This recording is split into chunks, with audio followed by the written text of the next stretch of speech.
Welcome to all my dear student. स्वागत है आपका अपने चैनल पढ़ाई लिखाई पे with me Virendra. I student, आज हम देखने वाले हैं क्लास 10th का जो साइंस का एग्जाम बच चुका हुआ है 2025 में, उसकी आंसर की देखने वाले हैं। आप यहाँ पे आंसर की मैच कराएं कि एग्जैक्टली आपके एग्जाम में उतने ही मार्क्स आने वाले हैं। ठीक है, तो यानी एक तरह से ये ऑफिशियल आंसर की है और देखते हैं किस तरह से।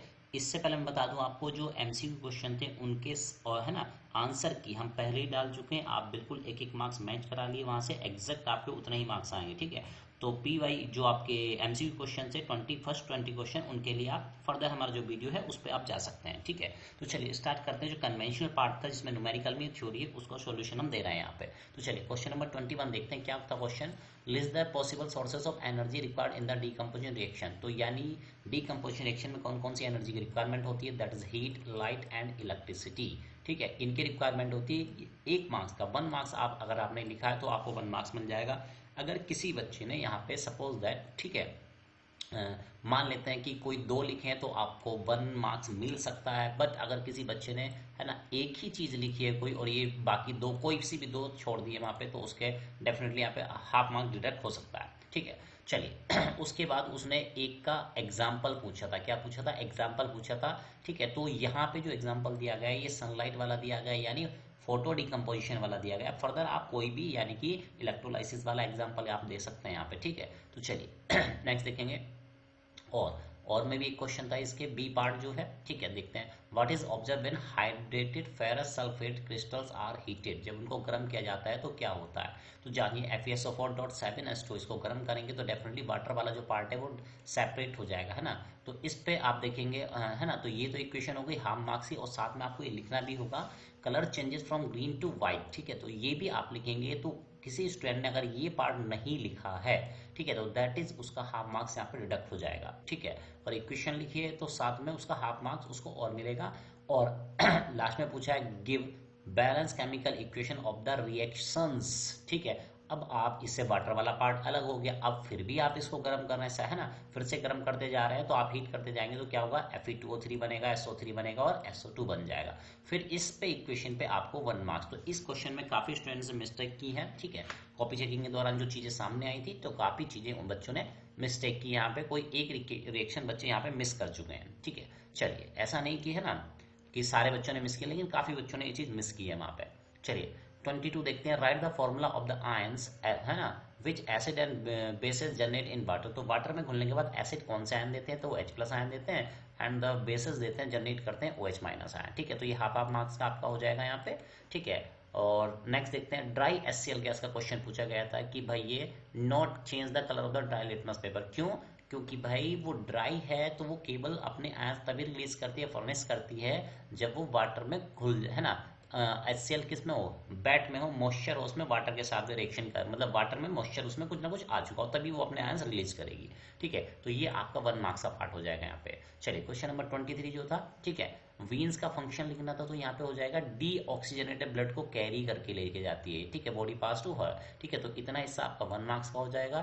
फर्दर उसमें पूछा गया था कि भाई इसको थिक वॉल्स इसको क्यों रिक्वायर्ड नहीं होती हैं, तो क्योंकि वहां पे क्या होता है बेटा, लो ब्लड प्रेशर होता है। क्या होता है? लो प्रेशर होता है ब्लड का। ठीक है, चलिए तो इस तरह इसका ही 1 मार्क्स हो जाएगा आपका। क्वेश्चन नंबर 24 में चलते हैं। Name the section of DNA के उस पार्ट, सॉरी पहले ऊपर वाला पार्ट है 24 का। A explain how the proteins control the characteristic. Protein किस तरह से करेक्टरिस्टिक कंट्रोल करता है, और टालनेस का एक एग्जांपल देखे ना, थोड़ा सा आपको बताना था, एक्सप्लेन करना था। ठीक है, और नेम द डीएनए सेक्शन तो पहले देख लेते हैं। देखो भाई, एफिशिएंसी ऑफ एंजाइम्स जो होती है दैट इज प्रोटीन्स, जिसमें है ना, तो कंट्रोल द हार्मोन्स, ये हार्मोन्स को कंट्रोल करता है, और hormone control the tolerance of the plant. ठीक है, तो इस तरह से प्रोटीन ही अल्टीमेटली टॉलरेंस को कंट्रोल कर रहा है। तो यहाँ पे आपको 1 मार्क्स मिल जाएगा। ठीक है, और डीएनए का कौन सा पार्ट है ना, तो ये आंसर हो जाएगा बेटा आपका जीन, है ना, इसका भी आपको 1 मार्क्स यहाँ पे मिल जाएगा। चलिए नेक्स्ट देखते हैं आगे। हाँ, क्वेश्चन नंबर नेक्स्ट पे चलते हैं। ये आ जाएगा आपका, okay, here is the question. Question number 25। A student has difficulty in reading, यानी वो रीडिंग नहीं कर पा रहा है अपनी बुक से, यानी पास की चीज को नहीं देख पा रहा है, और ब्लैक बोर्ड पे देख पा रहा है क्लियरली। तो यानी कि जब लास्ट रो में बैठा तो क्लियरली देख पा रहा है, इसका मतलब है वो दूर की चीजों को आसानी से देख पा रहा है। ठीक है, नेम द डिफेक्ट, तो अभी आपको बताना है डिफेक्ट कौन सा है। तो डिफेक्ट हो गया बेटा हाइपरमेट्रोपिया हो गया, और लगभग सभी सेट में एक जैसा ही क्वेश्चन है ना, किसी में मायोपिया है, किसी में हाइपरमेट्रोपिया आया हुआ है। ठीक है, तो हाइपरमेट्रोपिया को है। लिस्ट 2 रीजन, इसके होने के 2 रीजन बताइए। तो भाई इंक्रीज इन फोकल लेंथ हो सकता है, आई वॉल बिकम स्मॉलर। इसके अलावा अगर आप फर्दर कोई जेन्युइन रीजन लिखते हैं तो वो भी चलेगा। तो यहाँ पे 2 रीजन आपको कम से कम देने थे, हाफ मार्क्स यहाँ पे आपको मिल जाएगा। और भाई कैसे करेक्ट करेंगे उसकी, तो लेंस का नाम है कॉन्वेक्स लेंस, यहाँ से पूछा गया था आपसे, हाफ मार्क्स इसका हो जाएगा। चलिए, और मैं चॉइस में क्वेश्चन था, और ठीक है बी पार्ट है इसका। देखिए ड्रा द डायग्राम, तो आपको क्या करना था, डायग्राम बनाना था जब ऑब्लिकली तिरछी एक लाइन पड़ती है किस पे, ट्राइंगुलर ग्लास प्लेन पे पड़ती है। ठीक है, तो ये देखिए ऐसे लाइट रे आएगी, तो आपको यहाँ पे डायग्राम का 1 मार्क्स मिल जाएगा। अगर आपने डायरेक्शन वगैरह एरो दिखाए हैं प्रॉपरली तो यहाँ पे हाफ मार्क्स और आपको मिलेगा। और एंगल्स भी आपने दिखाए हैं, जैसे यहाँ पे एंगल दिखाया गया है, इस तरह से एंगल आपने शो किए तो आपको हाफ मार्क्स और मिल जाएगा यहाँ पे। चलिए क्वेश्चन नंबर 26 की तरफ मूव करते हैं। तो क्या है क्वेश्चन नंबर 26?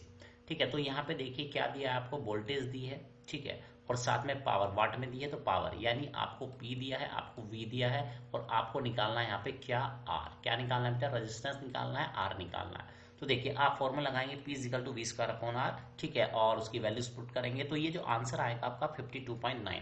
अब यहाँ पे पॉइंट ये है कि बेटा कुछ बच्चों ने ऐसे किया हो सकता है कि P is equal to V I लगा के उन्होंने पहले I फाइंड किया, फिर V upon I equal to R find किया, तो वो पैटर्न भी सही है। ठीक है, तो फर्दर इस तरह से आपने पूरा अगर पार्ट सही किया तब आपको 2 मार्क्स मिलेंगे। ठीक है, लेकिन अगर आपने बीच में कोई कैलकुलेशन मिस्टेक की है तो उतने मार्क्स आपके फिर, है ना, स्टेप मार्किंग है तो उतने मार्क्स आपके डिडक्ट कर ले जाएंगे। तो जनरली फॉर्मूला लिखने में आपको 2 मार्क्स मिलेंगे, फिर कैलकुलेशन प्रॉपरली की है तो फिर उस स्टेप मार्किंग हो जाएगी, और लास्ट में फाइनल आंसर है तब आपको जाके कंप्लीट 2 मार्क्स यहाँ पे मिल जाएंगे। ठीक है, 27 देखते हैं क्वेश्चन। रिएक्टिविटी सीरीज के बारे में ये था कि रिएक्टिविटी सीरीज होती क्या है। ठीक है, तो एक ऐसी सीरीज ऑफ मेटल के decreasing order of their reactivity के सीक्वेंस में उनको अरेंज करते हैं तो रिएक्टिविटी सीरीज होती है। और यहाँ पे पूछा गया था how is it develop, reactivity series बनती कैसे है ना, उसका बेस क्या है, ठीक, किस बेसिस पे बनती है। तो reactivity series is form by performing displacement reaction, यानी मेटल्स के आपस में, है ना, एक मेटल दूसरे मेटल के साल्ट सॉल्यूशन से उसको डिस्प्लेस कर दे रही है, तो यानी डिस्प्लेसमेंट रिएक्शन करा के परफॉर्म करा के हम डेवलप करते हैं। ठीक है, फिर इन चीजों को आपको रिएक्टिविटी सीरीज के सीक्वेंस में लगाना तो ये हो जाएगा आपका calcium, aluminium, lead and copper. ठीक है, तो ये हो जाएगा 1 मार्क्स का पार्ट आपका। फर्दर बी पार्ट इसमें दिया हुआ है तो देखते हैं। ठीक है, तो यहाँ पे आपको Fe2O3 और एल्यूमिनियम की रिएक्शन करानी थी, तो बच्चे जानते हैं कि थर्माइट रिएक्शन होती है। ठीक है, तो एल्यूमिनियम, तो ये आपकी रिएक्शन हो जाएगी, यहाँ पे आपको 1 मार्क्स मिल जाएगा। चलिए नेक्स्ट क्वेश्चन देखते हैं, क्वेश्चन नंबर 28 पे आ चुके हैं। ठीक है, कॉमन सॉल्ट इज इंपॉर्टेंट, है ना, कॉमन सॉल्ट के बारे में बातें पूछी गई थी। तो यहाँ पे पूछा गया था कि सोडियम हाइड्रोक्साइड को आप कैसे बनाएंगे, सोडियम हाइड्रोजन कार्बोनेट को, और पहले पार्ट में सोडियम हाइड्रोक्साइड पूछा गया था। ठीक है, तो पहले आपको ये एक्सप्लेन करना था, ठीक है, क्या प्रोसेस है वो तो आप जानेंगे। इलेक्ट्रिसिटी जब पास होती है, ब्राइन यानी NaCl प्लस वाटर का जो सॉल्यूशन होता है उसमें पास होती है। ठीक है, और इसको क्लोर एल्कली प्रोसेस, अगर बच्चे ने ये एक्सप्लेनेशन नहीं दी है यहाँ पे तो डेफिनेटली उसका हाफ मार्क्स यहाँ पे डिडक्ट हो जाएगा। उसके बाद उसने रिएक्शन ये लिखी है तो उसको 1 मार्क्स इसका मिलेगा। और फर्दर फिर हमने बात की थी NaCO3 की, ठीक है, सोडियम बाइकार्बोनेट की। तो यहाँ पे ये CO है ना, ब्राइन हो गया, NaCl प्लस वाटर हो गया, प्लस CO2 हो गया, प्लस अमोनिया हो गया, इनकी रिएक्शन कराएंगे। तो पहले आपको स्टेटमेंट में लिखना था, ठीक है, उसके बाद आपको रिएक्शन देनी थी। तो कुछ बच्चों ने क्या किया, रिएक्शन लिखा है, ठीक है, और यहाँ पे स्टेटमेंट लिखना ये भूल गए हैं यहाँ पे। ठीक है, तो डेफिनेटली उनका हाफ मार्क्स यहाँ पे डिडक्ट हो जाएगा। ठीक है, तो चलिए इस तरह से ये रिएक्शन आ जाएगी। नेक्स्ट क्वेश्चन नंबर, है ना, इसके चॉइस में भी एक क्वेश्चन है और वाला पार्ट है, तो चलिए इसको देख लेते हैं। Design an experiment setup to demonstrate the alcohol and glucose contain hydrogen but are not categorise as acid, यानी हाइड्रोजन ग्लूकोज को एसिड नहीं माना जाता है। Also give the reason to justify this fact. ठीक है, तो डिजाइन एक्सपेरिमेंट करना था तो आप यहाँ पे डायग्राम बना के, है ना, इस तरह से एक दे सकते थे।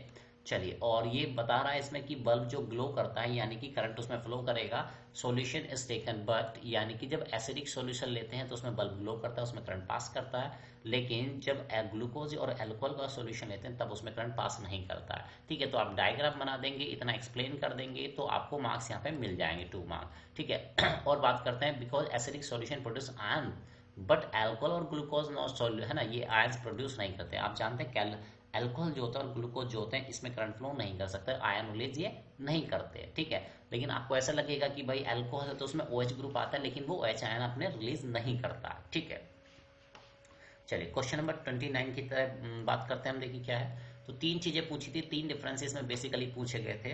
तो एरोबिक रेस्पिरेशन में जो प्रोडक्ट बनते हैं वो CO2 एंड H2O हो जाते हैं। तो यहाँ पे है ना आपको, और यहाँ देखें सेकेंड पार्ट में इन एनएरोबिक रेस्पिरेशन में अल्कोहल और CO2 बनता है, जबकि अगर लेक ऑफ ऑक्सीजन की भी उस प्रेजेंस में कर रहे हैं तो यहाँ पर लैक्टिक एसिड, ये इंपॉर्टेंट पॉइंट हो जाएगा यहाँ पे लैक्टिक एसिड, ये हाफ मार्क्स आपको मिल जाएगा।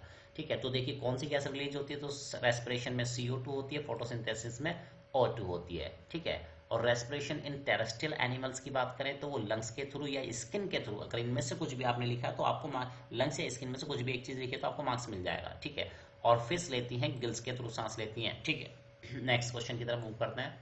क्वेश्चन नंबर 30 है। ठीक है चलिए, तो यहाँ पे क्वेश्चन आप देख लेंगे, है ना, सेट निकाल लेंगे, क्वेश्चन देख लेंगे, डायरेक्ट हम आंसर बता दे रहे हैं। तो फर्स्ट पार्ट का जो आंसर हो जाएगा वो हो जाएगा आपका राउंड एंड येलो, ये डोमिनेटिंग ट्रेड्स हैं। ठीक है, और दूसरे पार्ट में पूछा गया था इनका रेशियो, तो राउंड एंड येलो ये मिलेंगे आपको 9 में, राउंड ग्रीन मिलेंगे 3, रिंकल येलो मिलेंगे 3 और रिंकल ग्रीन मिलेंगे यहाँ पे आपको 1 मिल जाएंगे। ठीक है, ये हो जाएंगे इनके मार्क्स, यहाँ पे आगे लिखे हुए हैं। ठीक है, 1 मार्क्स ये हो जाएंगे। ठीक है, और इसमें सी पार्ट में पूछा गया था तो भाई यहाँ पे आपको लिखना है ट्रेड्स आर इनहेरिटेड इंडिपेंडेंटली। ठीक है तो इस तरह से आप चीजों को बता सकते थे, है ना, असॉर्टमेंट वाला लॉ आप यहाँ पे बता सकते थे, चीजें ऐसे ही एक्सप्लेन अगर किया है तो आपको यहाँ पे 1 मार्क्स मिल जाएगा। चलिए, रेनबो के बारे में थी तो पहले रेनबो की आपको डेफिनेशन लिखनी थी, डेफिनेटली वो 1 मार्क्स की है यहाँ पे। ठीक है, तो ज्यादातर बच्चों ने ये क्वेश्चन, है ना, सही किया है फिजिक्स का। तो चलिए, अब यहाँ पे जो डायग्राम है बेटा 2 मार्क्स का है, 2 मार्क्स का है, तो अगर किसी बच्चे ने एरो वगैरह नहीं दिखाए हैं तो उस बच्चे के मार्क्स यहाँ पे डिडक्ट हो जाएंगे। ठीक है अकॉर्डिंगली। ठीक है, नेक्स्ट देखते हैं, क्वेश्चन नंबर 32 है यहाँ पे, है ना, मैग्नेट वाला। काफी बच्चों ने ये क्वेश्चन, है ना, काफी दिक्कतें आई हैं बच्चों को करने में इसमें, तो देखते हैं। तो यहाँ पे डायरेक्शन देख लेते हैं, तो जो पॉइंट 1 है उस पर जो डायरेक्शन रहेगी वो, है ना, इस तरह रहेगी। ठीक है, और इधर ये क्लॉकवाइज दिख रहा है आपको और ये अपवार्ड हो जाएगी। ठीक है, इस तरह से अगर किया है तो तीनों डायरेक्शन सही दिखाएंगे तो उसके अकॉर्डिंग आपको हाफ हाफ मार्क्स तीनों पे मिल जाएंगे यहाँ पे। ठीक है, किन बातों पे डिपेंड करता था, सेकंड पार्ट में ये पूछा गया था, तो करंट पे डिपेंड करता है, नंबर ऑफ टर्न्स पे डिपेंड करता है, यहाँ पे हाफ हाफ मार्क्स आपको मिल जाएगा इसका।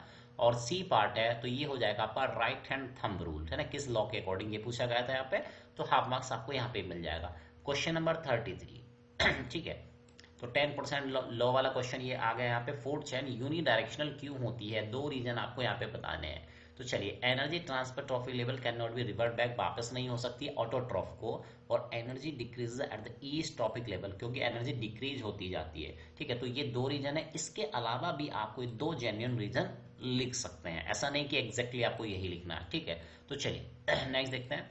तो ऑटोट्रॉप से प्राइमरी कंज्यूमर, प्राइमरी कंज्यूमर से सेकेंडरी कंज्यूमर, और अल्टीमेटली एनर्जी बचती है कितनी, 100 जूल एनर्जी बचेगी, है ना, तो उसके अकॉर्डिंग आपको मार्क्स यहाँ पे अवार्ड हो जाएंगे। Next question number 34। ठीक है, तो चलिए 34 के फर्स्ट पार्ट पे चलते हैं। तो फर्स्ट पार्ट का आंसर हो जाएगा यहाँ पे, है ना, ये फर्स्ट में आ जाएगा Ag, aluminium, potassium and copper, तो ये हाफ हाफ मार्क्स आपको यहाँ पे मिल जाएगा ईच पार्ट पे। ठीक है, उसके बाद इसमें रिएक्शंस पूछी गई थी। ठीक है, और ये डेफिनेशन, यानी ये आपने नहीं लिखा है कि भाई, ठीक है, मेटल ऑक्साइड जो क्या करते हैं, एसिड और बेस दोनों से रिएक्शन करते हैं, उनको एम्फोटेरिक ऑक्साइड बोलते हैं। इतना लिखने का आपका 1 मार्क्स था, जबकि दोनों रिएक्शन लिखेंगे आप। अब यहाँ पे कंपलसरी नहीं कि आप HCl से ही करें या NaOH से करें, आप H2SO4 से या समथिंग और किसी से भी दिखा सकते हैं। ठीक है, तो ये केवल आपको एक दी गई है कि आपको, है ना, Al2O3 की, ठीक है, जो कि एम्फोटेरिक ऑक्साइड है, इसकी रिएक्शन आप किससे कराएंगे, एक एसिड से और एक बेस से करा के यहाँ पे दिखाएंगे। चलिए the bases soluble in water are called alkali, है ना, एल्कली पूछे थे आपसे क्या होते, तो ऐसे सॉल्ट, ऐसे बेसिस जो वाटर में घुल जाते हैं उनको एल्कली कहते हैं। यहाँ पे आपको इस स्टेटमेंट के लिखने का हाफ मार्क्स मिल जाएगा, और एक एग्जांपल अगर आपने NaOH या KOH में से कुछ एक भी लिखा है फिर भी आपको यहाँ पे मार्क्स मिल जाएंगे। चलिए नेक्स्ट क्वेश्चन देखते हैं, और वाला चॉइस वाला क्वेश्चन है, तो इसमें बेसिकली आपको रिएक्शंस लिखनी थी, तो ये रिएक्शंस आप लोग अच्छे से देख लें, है ना, सिनेवार गैस GS की, है ना, ये इक्वेशंस हो गई। तो इक्वेशन आपको इस तरह से कंप्लीट इक्वेशंस आपको लिखनी थी यहाँ पे। और लास्ट वाला जो पार्ट था इसका Ag2S, है ना, और इस पे हाफ मार्क्स था, और फिर से इसका जो कोरोजन लगता है उसका फॉर्मूला इसने पूछा था कॉपर पे। ठीक है, तो दैट इज ये, और हाफ मार्क्स का था। तो इस तरह से ये क्वेश्चन का डिवीजन यहाँ पे है फर्दर। चलिए आगे देखते हैं, क्वेश्चन नंबर 35। ठीक है, तो 35 का क्वेश्चन ये था आपका। ठीक, चलिए, तो एक्स पार्ट का नाम जो है वो स्टिग्मा आ जाएगा, ये वाई एंथर आ जाएगा, तो ये आ जाएगा आपका पोलन ग्रेन्स जो कि 1 मार्क्स का था, पॉलिनेशन ये भी 1 मार्क्स का था। फिर फर्दर आपको ये एक्सप्लेन करना था जो पॉलिनेशन का प्रोसेस था। ठीक है, तो ये 2 मार्क्स का था। अब किसी स्टूडेंट ने अगर कम उसको एक्सप्लेन किया है, ठीक है, तो हमने ये एक्सप्लेन दिखाया करके, तो मिनिमम आप इतना एक्सप्लेन करिएगा, आपको 2 मार्क्स मिल जाएंगे, और फर्दर भी आप करना चाहते हैं तो उसको करिएगा। ठीक है, तो आपने अगर सफिशिएंट नहीं किया है तो आपको कंप्लीट 2 मार्क्स नहीं मिलेंगे। तो प्रॉपर एक्सप्लेन किया है यहाँ पे, तो आपको 2 मार्क्स मिल जाएंगे। ठीक है, चलिए और वाला क्वेश्चन था, तो और में देखते हैं। तो पहले पार्ट का आंसर हो जाएगा बेटा बाइनरी फिशन, और ये लेशमैनिया हो जाएगा आपका producing more of spring. 2 part आपने यहाँ पे पूछे गए थे और दोनों यहाँ पे 1-1 मार्क्स के आपको मिल जाएगा। ठीक है, तो एनी अदर भी आप लिख सकते हैं, जरूरी नहीं कि इसके 2 एडवांटेज है ना, एसेक्सुअल रिप्रोडक्शन के 2 आपको एडवांटेज लिखने थे।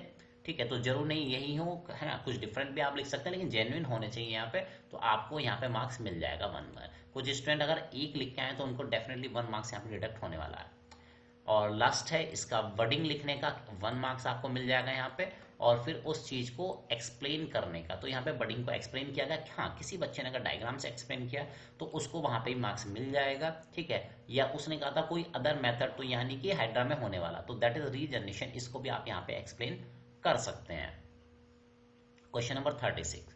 ठीक है, तो 36 क्वेश्चन में देखेंगे कि भाई क्वेश्चन में पूछा गया था जो प्लेन ग्लास स्लैब होता है उसमें लाइट इंसिडेंट रे और जो इमरजेंट रे होती है वो पैरेलल क्यों होती है। तो यहाँ पे आप लिख सकते हैं bending of light from faces are equal and opposite, यानी यहाँ से जो लाइट आएगी जब वो बेंड करेगी फिर जब बाहर निकलेगी तो इक्वल, यानी बेंड सेम अमाउंट में करेंगे लेकिन अपोजिट अमाउंट उसमें करेंगे डायरेक्शन में, तो फिर अगेन पैरेलल हो जाती है। तो ऐसा आपको यहाँ पे थोड़ा सा एक्सप्लेन करना था, जिसका 1 मार्क्स आपको मिलेगा। ठीक है, उसके बाद फर्दर आप डायग्राम बनाएंगे, बच्चे ने अगर एरो वेरो सही से दिखाए हैं फिर से प्रॉपरली दिखाएंगे तो उसको फुल मार्क्स मिलेगा। अगर आपने कुछ गड़बड़ की है वहां पे तो फिर आपको हाफ मार्क्स डेफिनेटली डिडक्ट हो जाएगा, है ना। तो कितनी गलती है वो उस बेसिस पे आपका डिडक्ट हो जाएगा मार्क्स। ठीक है, और ये देखिए यहाँ पे पूछा था कि नॉर्मली जब लाइट रे आएगी तब क्या होता है। नॉर्मली लाइट रे आएगी तो कोई भी रिफ्लेक्शन नहीं होगा, लाइट रे एज इट इज पास हो जाएगी। ठीक है, आप यहाँ पे क्या ट्राइंगल वाला भी दिखा सकते हैं ना, ट्राइंगुलर जो वो होता था आपका ग्लास प्रिंट, वहां पे भी दिखा देते तो आपको वहां पे मार्क्स मिल जाता। ठीक है, तो ऐसा दिखाएंगे तो ज्यादा बेटर रहेगा। चलिए,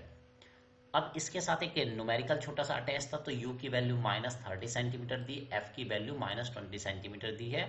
तो आप यहाँ पे क्या करेंगे, लेंस फॉर्मूला लगाएंगे, वैल्यू पुटअप करेंगे और आंसर जो आना चाहिए आपका -12 सेंटीमीटर। तो प्रॉपरली आपने फॉर्मूला लिखा है तो आपको हाफ मार्क्स मिल जाएगा। फर्दर कैलकुलेशन किए तो इस तरह से, और पूरा आपका एग्जैक्ट सही आ रहा है तो आपको 2 मार्क्स कंप्लीट यहाँ पे अवार्ड किए जाएंगे।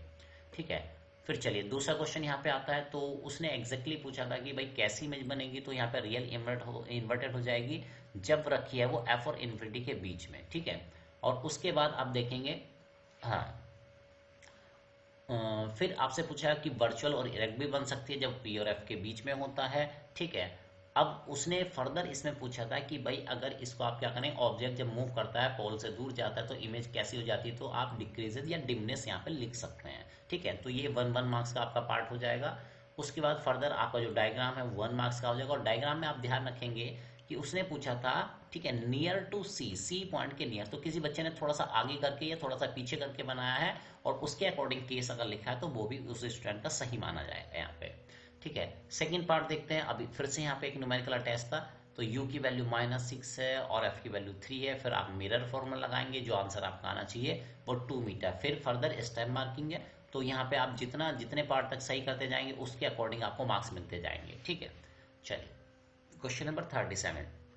तो पहले वाले पार्ट का आंसर हो जाएगा टेस्ट ट्यूब थर्ड, और फिर आपका साल्ट ए हो जाएगा सॉप और सॉल्ट बी हो जाएगा आपका क्या, डिटर्जेंट। ठीक है, तो फिर यहाँ पे आपको थोड़ा सा एक्सप्लेन करना था, है ना, उसके बारे में एक लाइन तो कम से कम लिखनी है वहाँ पे, और जेन्युइन लिखनी है, ऐसा नहीं कुछ भी लिख के आ गए कि है ना सॉप नीले कलर का होता है, ऐसा कुछ भी लिख के आ गए तो नहीं मिलेगा आपको मार्क्स प्रॉपरली। ठीक है, तो चलिए देखते हैं। तो यानी आप हार्ड वाटर होता है, यानी जरूरी नहीं है, एनी अदर डिफरेंस भी आप यहाँ पे लिख सकते हैं, जरूरी नहीं कि जो हमने लिखा है एग्जैक्ट वही लिख के आए, है ना। तो सॉफ्ट आ सोडियम सॉल्ट है ना, इस तरह से हमने यहाँ पे एक्सप्लेन किया। आप एक 1 डिफरेंस, एटलीस्ट 1 डिफरेंस तो आपको यहाँ पे एक्सप्लेन करना था। ठीक है, चलिए सी पार्ट देखते हैं। Ethanol react with the ethanoic acid. ठीक है, तो यानी एथेनॉल, ठीक है, यहाँ पे पूछा गया तो ईस्टर पूछा गया था, स्वीट स्मेलिंग ईस्टर्स क्या होते हैं। ठीक है, तो यहाँ पे आपको मिल जाएगा 1 मार्क्स। उसके बाद वो रिएक्शन से कैसे बनाए जाते हैं तो इस पे हाफ मार्क्स मिल जाएगा, और रिएक्शन लिखने पे फिर से आपको फर्दर हाफ मार्क्स यहाँ पे मिलेगा, अवार्ड किया जाएगा। नेक्स्ट देखते हैं सी पार्ट में यहाँ पे क्या पूछा गया था। ठीक है, चॉइस में था सी के, तो कैल्शियम मैग्नीशियम के सॉल्ट जो होते हैं वाटर में प्रेजेंट होते हैं, जिसकी वजह से वाटर हार्ड हो जाता है। ठीक है, और क्या होता है यहाँ पे स्कम फॉर्मेशन होती है और इनसॉल्युबल सब्सटेंस जो बनता है। ठीक है, तो ये आपका 1 मार्क्स का हो जाएगा। अगर ये पॉइंट आपने नहीं लिखे हैं, ठीक है, जैसे 1 मार्क का है यहाँ पे, ठीक है, और आपने प्रॉपरली एक्सप्लेन नहीं किया तो हाफ मार्क्स या पूरा ही गलत लिख दिया तो 1 मार्क्स का डिडक्शन वहाँ पे हो सकता है आपका। ठीक है, 38 की बात करते हैं। तो तो फर्स्ट पार्ट का ये हो जाएगा एड्रेनलाइन, और ठीक है, और अगर दूसरा वाला और वाला क्वेश्चन आपने किया एड्रेनल ग्लैंड हो जाएगा यहाँ पे। ठीक है, दो रीजन आपको बताने थे यहाँ पे, है ना, फाइट और फ्लाइट की कंडीशन में, तो ये हो जाएगा आपका हार्ट बीट जो होती है इंक्रीज हो जाती है, ब्रीथिंग रेट भी इंक्रीज हो जाता है। इसके अलावा भी आप एनी अदर जेन्युइन रीजन यहाँ पे लिख सकते थे। ठीक है, केमिकल सिग्नल, इलेक्ट्रिकल सिग्नल तो आप जानते हैं कि केमिकल सिग्नल जो होते हैं वो क्या ब्लड स्ट्रीम में फ्लो करते हैं, और वो क्या करते हैं बाय ट्रेन, ज़्यादा उनकी पहुंच रीच ज़्यादा होती है और थोड़ा बट ये स्लो होता है। ठीक है, तो आपने अगर यहाँ पे एक एक भी लिख दिया है तो भी आपको कुछ ना कुछ यहाँ पे मार्क्स मिल जाएंगे। इलेक्ट्रिकल सिग्नल फास्ट होते हैं, नर्व सेल के थ्रू मूव करते हैं। चलिए क्वेश्चन नंबर 39 देखेंगे, 39 जो कि लास्ट क्वेश्चन है इसका। तो जो ग्राफ आएगा यहाँ पे ए आएगा और ग्राफ दूसरा आएगा वो ग्राफ डी आएगा, है ना। बहुत सारे स्टूडेंट ने जो प्रॉब्लम देखी गई है उन्होंने क्या किया है ना, ऐसे भी लिखा है ओ ए, उन्होंने क्या किया ओ ए ग्राफ, तो वो भी बच्चों का सही माना गया। कुछ बच्चों ने ओ डी लिखा है तो वो भी सही माना गया है। ठीक है, तो चाहे आपने पहले वाले का जो आंसर था ए था, तो किसी ने अगर ओ ए लिख दिया तो वो भी ठीक है, अगर किसी ने ओ डी लिख दिया है तो वो भी ठीक माना जाएगा यहाँ पे। चलिए सी पार्ट जो है ना उसमें देखते हैं। तो यानी आपको बताना था, इनको अरेंज करना था और रेजिस्टेंस लाना था 15 ओम। ठीक है, तो आप क्या करेंगे कि दो रेजिस्टेंस जो होंगे एनी टू इनमें से उनको आप पैरेलल में जोड़ेंगे और फर्दर इन दोनों के, है ना, उसको जोड़ेंगे फिर आप सीरीज में। या किसी बच्चे ने क्या किया है, ठीक है, ये दोनों पहले दिखाएं और ये वाला जो रेजिस्टेंस है ये इधर दिखाया, तो वो भी सही है। ठीक है, तो प्रॉपरली आप उसको अरेंज किए हैं तो बिल्कुल सही मार्क्स आपको यहाँ पे मिल जाएगा। ठीक है, फिर उसकी कैलकुलेशन करके दिखानी थी तो कैलकुलेशन वगैरह के पूरे मार्क्स आपको यहाँ पे मिलने वाले हैं। ठीक है, तो इस तरह से ये क्वेश्चन आपका हो जाएगा जो कि 2 मार्क्स का था। ठीक है, तो जितने स्टेप आपने ठीक किए होंगे वहां तक आपको मार्क्स अवार्ड हो जाएंगे। तो माय डियर स्टूडेंट्स, आपकी नोटबुक है ना, आप जान लीजिए आपने अगर हमारी आंसर की से मैच कराए हैं तो एग्जैक्टली जैसा आपको बताया गया वैसे ही आपके मार्क्स बिल्कुल एग्जैक्ट मार्क्स आने वाले हैं। तो स्टूडेंट्स और भी आंसर की आपके हमारे चैनल पर आती रहेंगी, तो देखते रहिए हमारा चैनल पढ़ाई लिखाई विद मी ब्रेन। मिलते हैं नेक्स्ट वीडियो में, तब तक लेते हैं बाय बाय।